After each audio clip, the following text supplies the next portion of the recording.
Good morning everyone. आप लोगों को मिस्टर ट्यूटोरियल के यूट्यूब चैनल पे आप सभी लोगों को स्वागत करते हैं। आइए आज हम एक न्यू सेशन लेके आए हैं क्लास 10th जो बीएसवी हम लोग पहला चैप्टर से लेकर के ना लास्ट जहां तक हम लोग का जाता है वहां तक हम लोग पढ़ाएंगे ना। पहला जो हम लोग को पढ़ना है सिलेबस के बारे में जानकारी लेना है। दसवां में जो सिलेबस है, क्या सिलेबस है हमारी, उसकी भी जानकारी होनी चाहिए। और 10th में पहला चैप्टर में क्या पढ़ना है उसकी भी जानकारी होनी चाहिए, है ना। तो चलिए आते हैं, आज हम लोग 10th की फर्स्ट चैप्टर लेकर के आते हैं। पहले सिलेबस के अनुकूल सिलेबस हमारा क्या कहता है, उसके बाद जो है फिर आगे हम बताते हैं फिर हम लोग को क्या पढ़ना फर्स्ट चैप्टर में।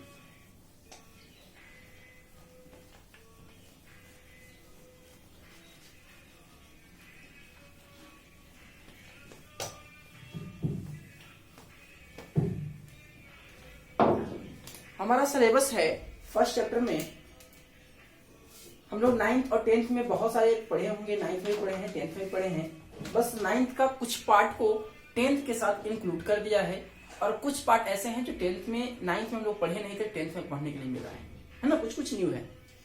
जैसे हम लोग को जो पहला पढ़ना है 10th क्लास में वह पढ़ना है वास्तविक संख्या, है ना।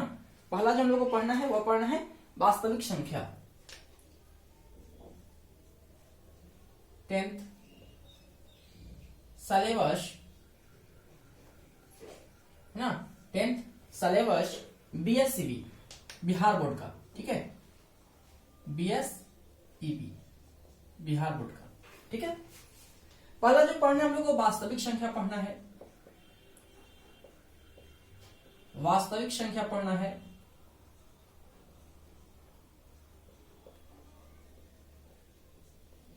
दूसरा जो पढ़ना है हम लोग को वह पढ़ना है बहुपद, बहुपद।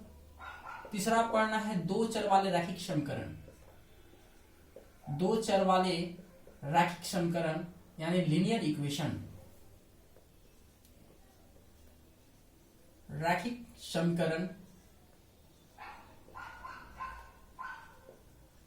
तीसरा पढ़ना है हमको, तीसरा जो पढ़ना है वह पढ़ना है द्विघात समीकरण,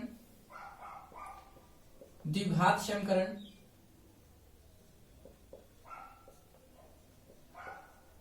क्वाड्रेटिक इक्वेशन, ठीक है। पांचवा जो चैप्टर पढ़ना है हमको वह पढ़ना है समानांतर श्रेणी, समांतर समांतर श्रेणी।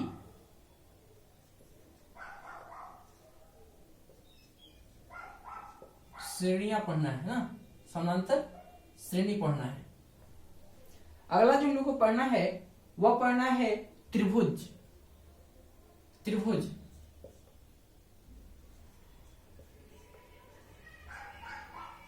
त्रिभुज पढ़ना है। सातवां जो चैप्टर पढ़ना है वह पढ़ना है हमारा निर्देशांक ज्यामिति,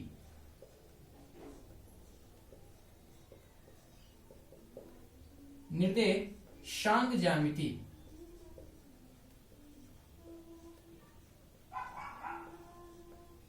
ठीक है। आठवां जो चैप्टर आपको पढ़ना है वह पढ़ना है त्रिकोणमिति का परिचय,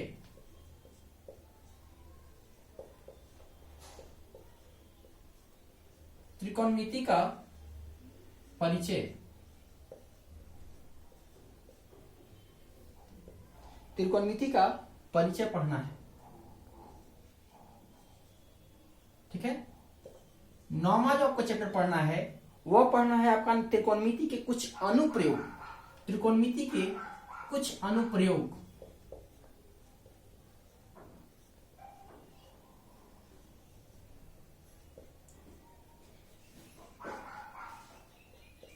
कुछ अनुप्रयोग,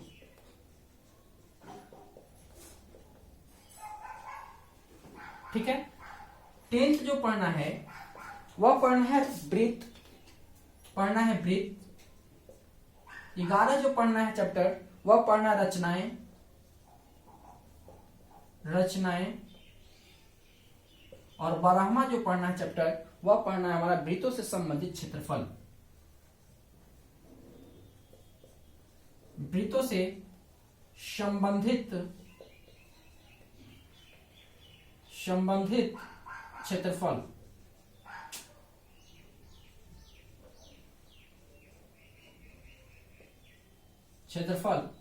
और अगला जो हमको पढ़ना है वह पढ़ना है पृष्ठीय क्षेत्रफल और आयतन। पृष्ठीय क्षेत्रफल और आयतन जो हमारा 13 नंबर पढ़ना है वह पढ़ना है पृष्ठीय क्षेत्रफल।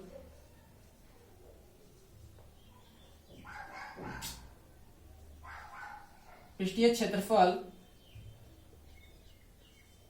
और आयतन।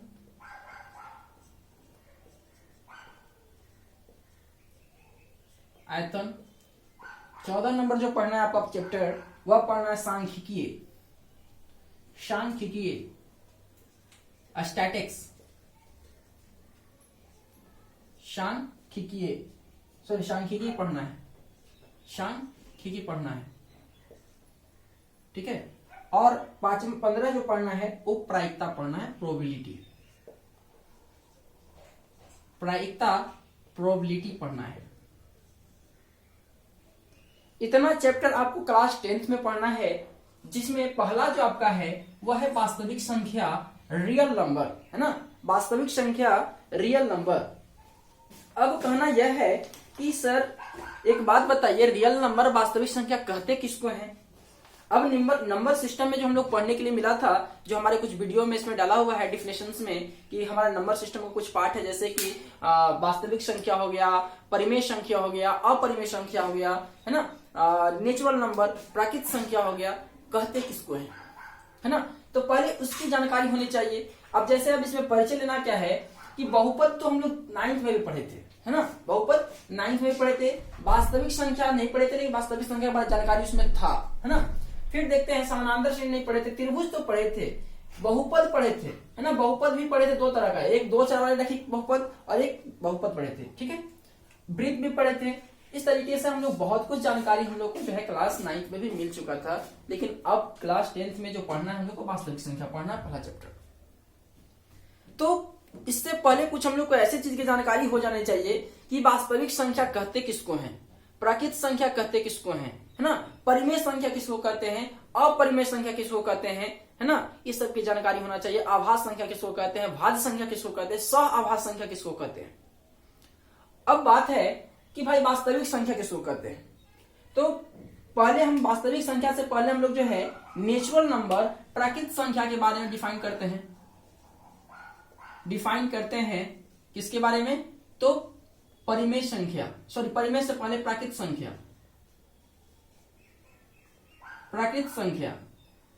अब कहता है कि प्राकृतिक संख्या कहते किसको हैं, नेचुरल नंबर कहते किसको हैं, तो गिनती की संख्या को हम प्राकृतिक संख्या कहते हैं। यानी गिनती की संख्या जहां तक जाए वो सारा का सारा हमारा क्या कहलाता है, प्राकृतिक संख्या कहलाता है। अगला है हमारा पूर्ण संख्या, होल नंबर, है ना।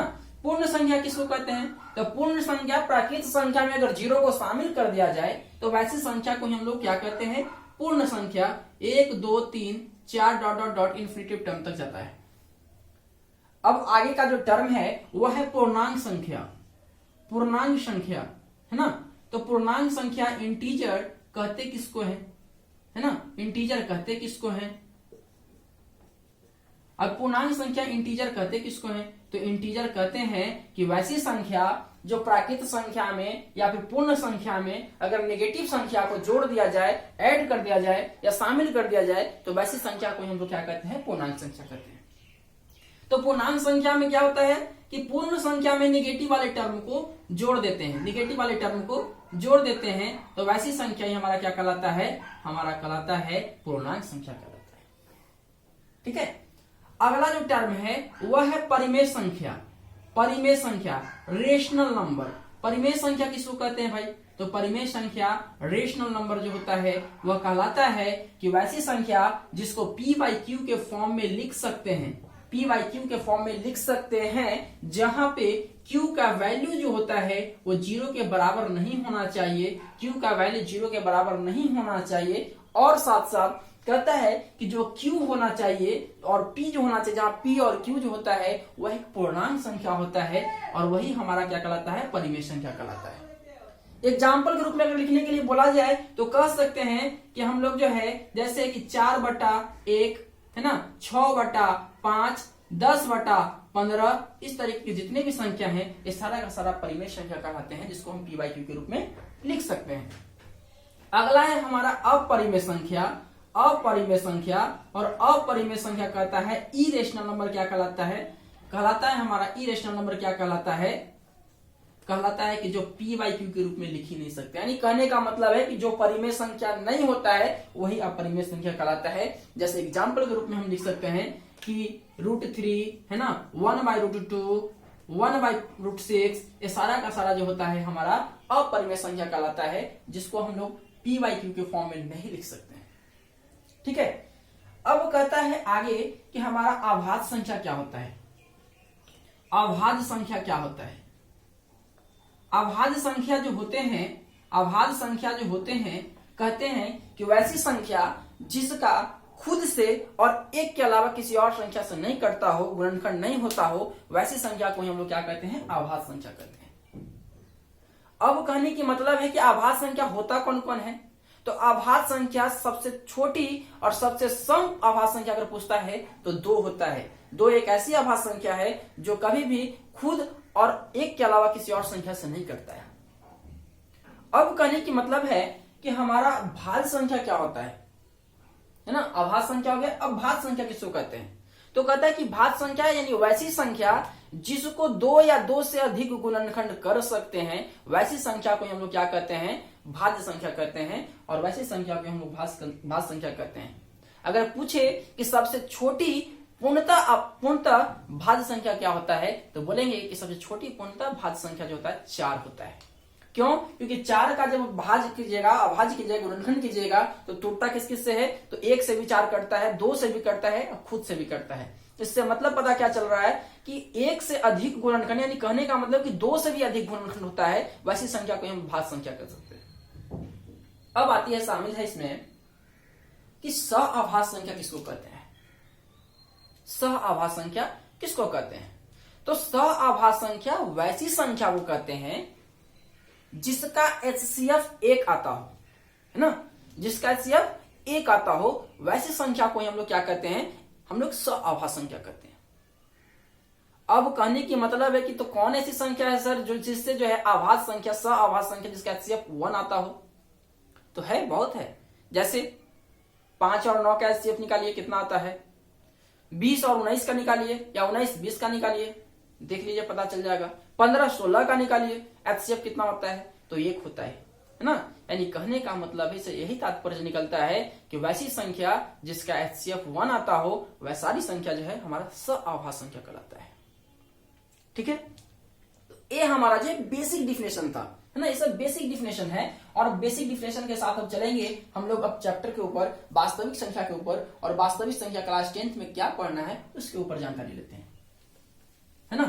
अब कहता है कि वास्तविक संख्या के अंदर जो हम लोग को पढ़ना है वह पढ़ना है यूक्लिड विभाजन एल्गोरिदम, फिर पढ़ना है यूक्लिड विभाजन प्रमेय का। इस तरीके से हम लोग को बहुत कुछ पढ़ने के लिए मिलेगा क्लास 10th के अंदर, जबकि आप क्लास 9th में भी यूक्लिड प्रमेय के बारे में जानकारी हुआ था, है ना।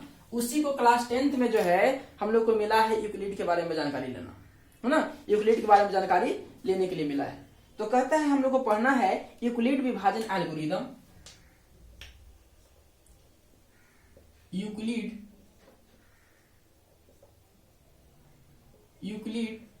विभाजन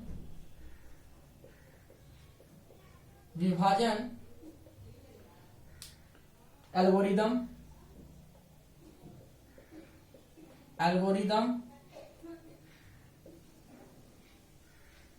ठीक है, यूक्लिड विभाजन एल्गोरिदम। अब इसमें भी क्या पढ़ना है, इसमें भी पढ़ने के लिए बहुत सारे प्रक्रिया है। यूक्लिड विभाजन एल्गोरिदम में भी जो है हम लोग को पढ़ना है क्या, यह चैप्टर का नाम है वास्तविक संख्या, याद रखना है, वास्तविक संख्या। रियल नंबर, वास्तविक संख्या रियल नंबर। ठीक है, अब कहता है यूक्लिड विभाजन एल्गोरिथम क्या होता है। तो यूक्लिड विभाजन एल्गोरिथम में पढ़ना है लंबी विभाजन प्रक्रिया, लंबी विभाजन प्रक्रिया, विभाजन प्रक्रिया, ये पढ़ना है हमको यूक्लिड विभाजन एल्गोरिथम के अंदर। अब कहते हैं कि लंबी विभाजन प्रक्रिया क्या होता है। अब इसमें भी क्या पढ़ना है हम लोग को, इसमें भी पढ़ना है 3 स्टेप। इसमें भी क्या पढ़ना है, 3 चीज पढ़ना है। पहला पढ़ना है इसमें कि 2 या 2 से अधिक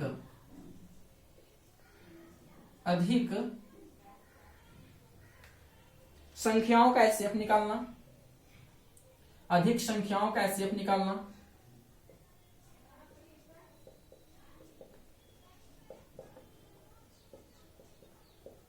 एचसीएफ निकालना, ये पढ़ना है हम लोग को पहला। दूसरा पढ़ना है हम लोग को कि पूर्णांकों की विभाज्यता की गुणों से संबंधित अनुप्रयोग, है ना। पूर्णांकों की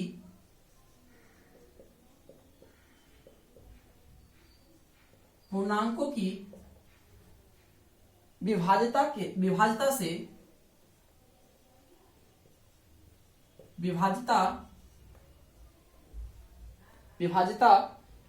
गुणों से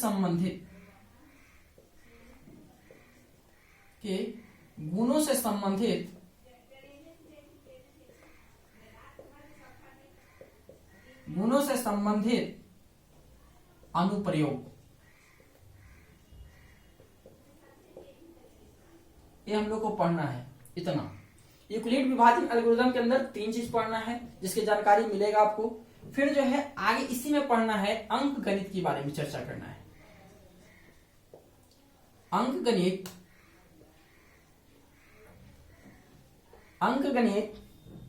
की आधारभूत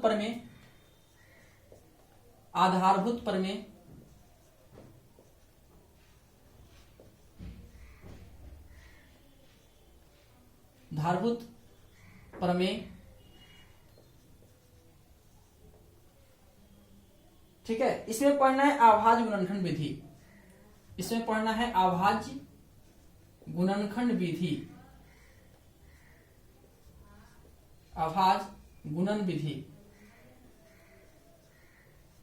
ये पढ़ना है हमको इसमें।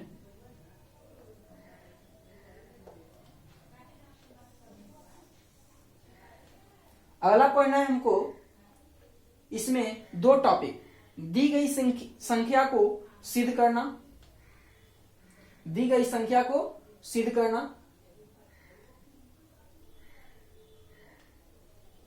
इसमें पढ़ना है हम लोग को पहला नंबर,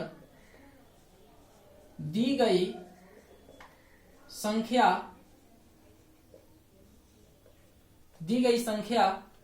को सिद्ध करना,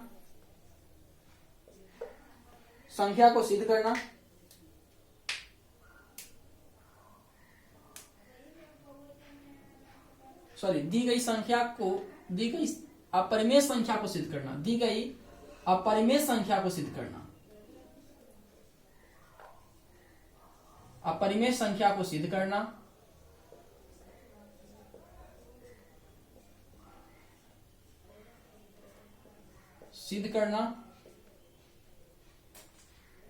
ये पहला है। दूसरा पॉइंट कहता है कि यह पता करना कि दशमलव प्रसार शांत है या नहीं, यह पता करना कि दशमलव प्रसार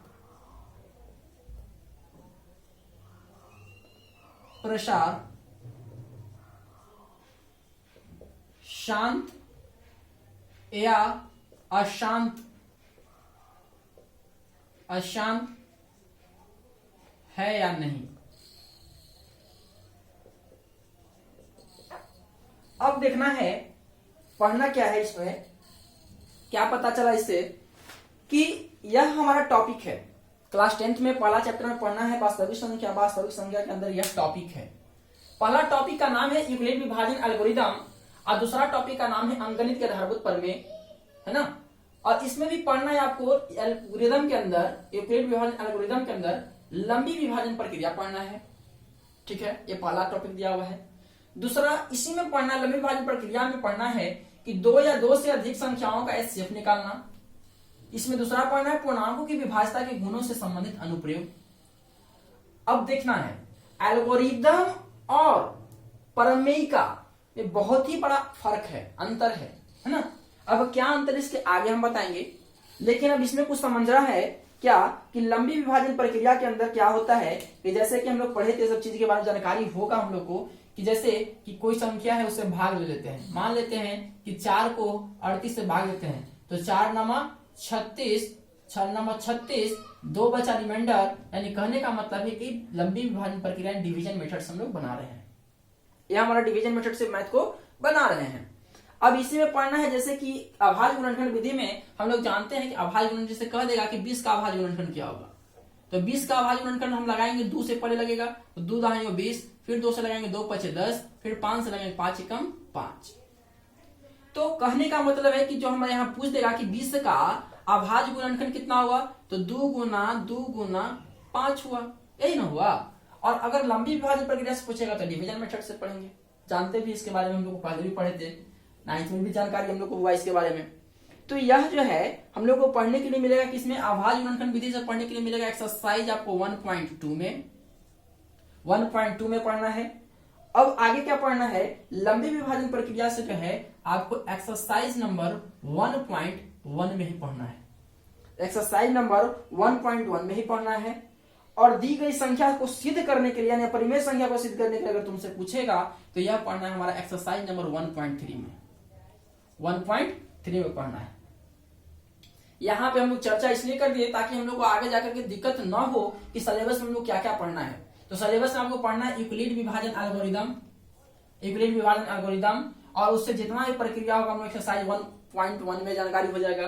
1.2 में पढ़ना अंक गणित के आधारभूत प्रमेय, जो अभाज्य गुणनखंड विधि से तोड़ने के लिए आप लोग बहुत पहले भी जानकारी था कि हम लोग कोई संख्या को मिलता है तो अभाज्य गुणनखंड विधि किस तरीके से तोड़ते हैं, तो उसकी जानकारी भी आपको एक्सरसाइज 1.2 में मिलेगा। और फिर इसमें पढ़ना है दी गई अपरिमेय संख्या को सिद्ध करने के लिए तो एक्सरसाइज 1.3 में मिलेगा। और ये भी पता करने के लिए मिलेगा कि शांत है या अशांत है, वो भी आपको मिलेगा वो एक्सरसाइज 1.3 में ही, है ना। 1.3 या 1.4 में करीबन है यह, ठीक है। तो यह हम लोग को पूरा स्ट्रक्चर हो गया वास्तविक संख्या के बारे में, है ना। ये वास्तविक संख्या के बारे में बहुत ही स्ट्रक्चर हो गया कि हम लोग ये चैप्टर में पढ़ना है यूक्लिड विभाजन एल्गोरिदम के बारे में। फिर इसी में पढ़ना है आपको परिमेयिका के बारे में जानकारी लेना है। तो देखते हैं, चर्चा करते हैं परिमेयिका और यूक्लिड विभाजन के बीच में क्या अंतर होता है।